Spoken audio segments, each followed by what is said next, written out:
Welcome to 2015, people. Dadhichi here again. It's a new year, and of course, New Year's are full of resolutions. And a resolution, I think we'd all agree, is based upon a shift from where we are, where we've been, to a whole new me. In a sense, it's a transformation. We'd like it to be. Of course, 99.9% of us who make those resolutions often don't keep them after the first week. But for those of you who are interested in truly making a New Year's resolution, we looked at the planet Pluto, and it's interesting just now as the year commences, we see the Sun moving into a very close conjunction up until the 3rd of January. And Pluto is really regarded as the planet of transformation. But interestingly, it rules Scorpio, the 8th sector of death. And I often say that to, I like to have a little bit of fun with, born again Christians and those people that are radically, involved in their religious practices. When they, ask me, have you been reborn? And I say, well, to be reborn, I've got to die first, don't I? And they sort of look at me as if I've got 4 heads. But it's true. Pluto's action, which is at the heart of any sort of resolution that you may make, is all about dying to one's old self and being reborn again. That is the transformation. I've always loved the concept, the bug in the cocoon, the gestation period, and the complete and radical transformation of that creature into a thing of beauty, a butterfly, able to break free of the bounds that it had experienced before the cocoon stage. So when I say death, I'd like to use that analogy because when we refer this back to the human transformation that we'd all like to think is going to take place in 2015,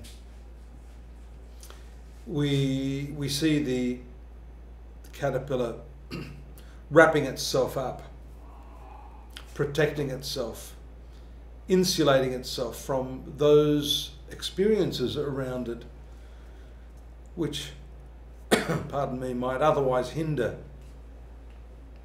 the development of these new components of its rebirth.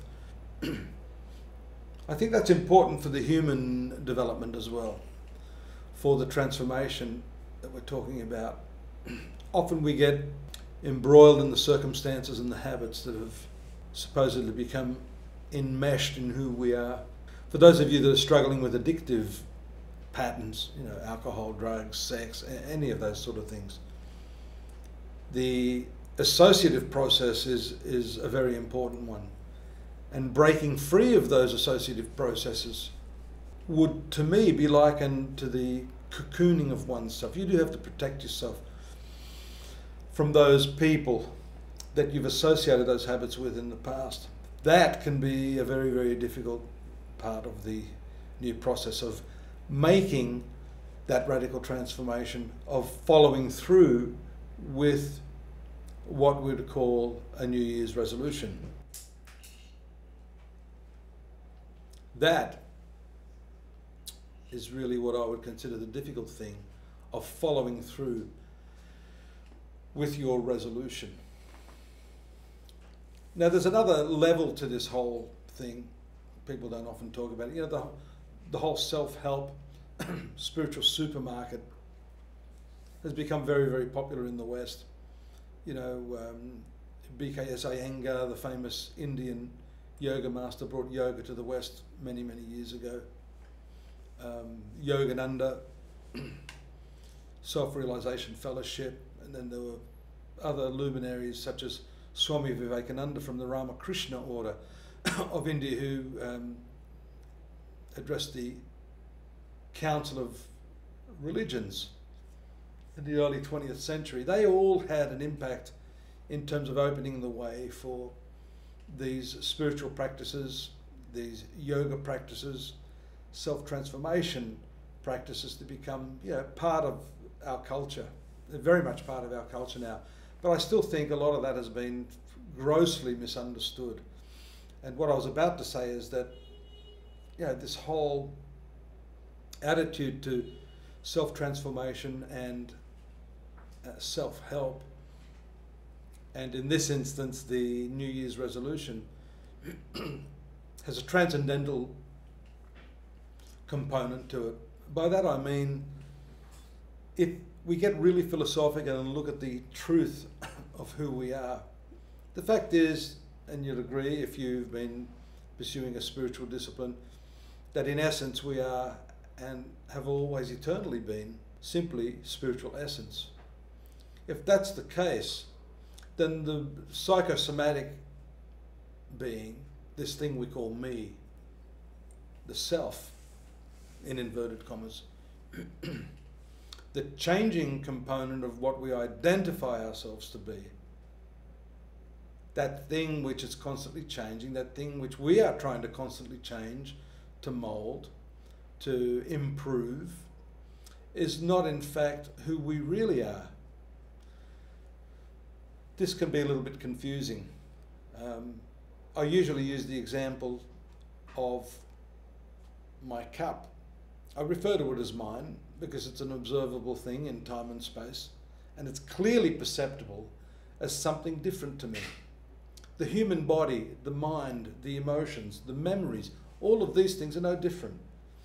If you step back in an observant state, an alert yet passive state of awareness, you will clearly see that what is seen is not the seer, that who you truly are is the spiritual essence behind these observable bits and pieces that you call me.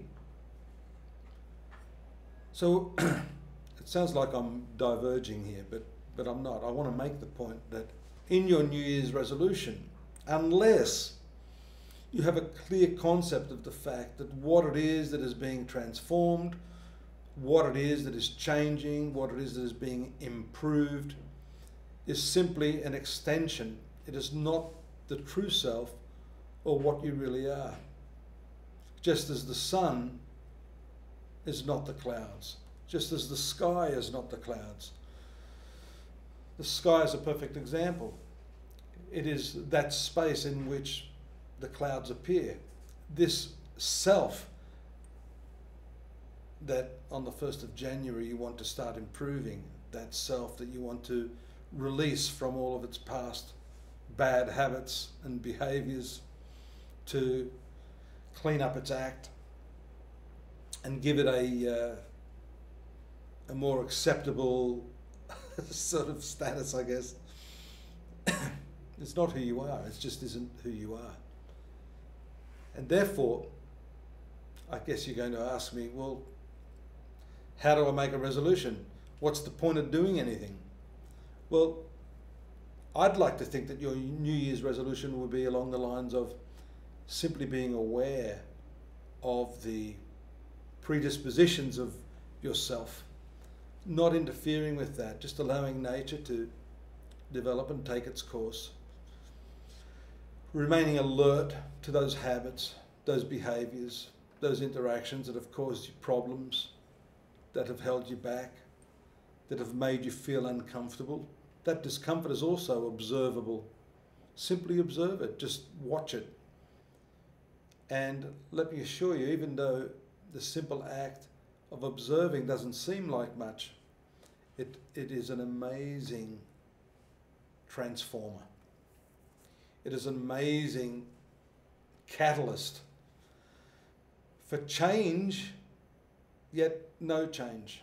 Because what will ultimately happen, my friends, as soon as you start to observe these changes, you eventually slip into the mode of the observer, that observer which is constant, that observer which is outside of space and time.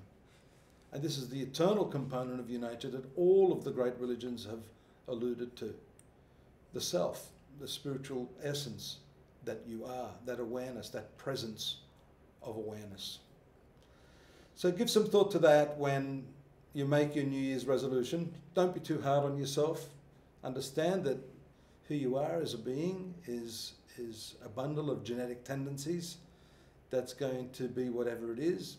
And you, the observant awareness, is free of that. And just allow those habits to drop away naturally. Just as a piece of fruit on a tree ripens naturally. You don't have to pick it when it's green and stick it in a microwave. A lot of spiritual practices, resolutions are like that. You don't have to be harsh on yourself. After all, it is New Year. Do have a happy one. Bye-bye.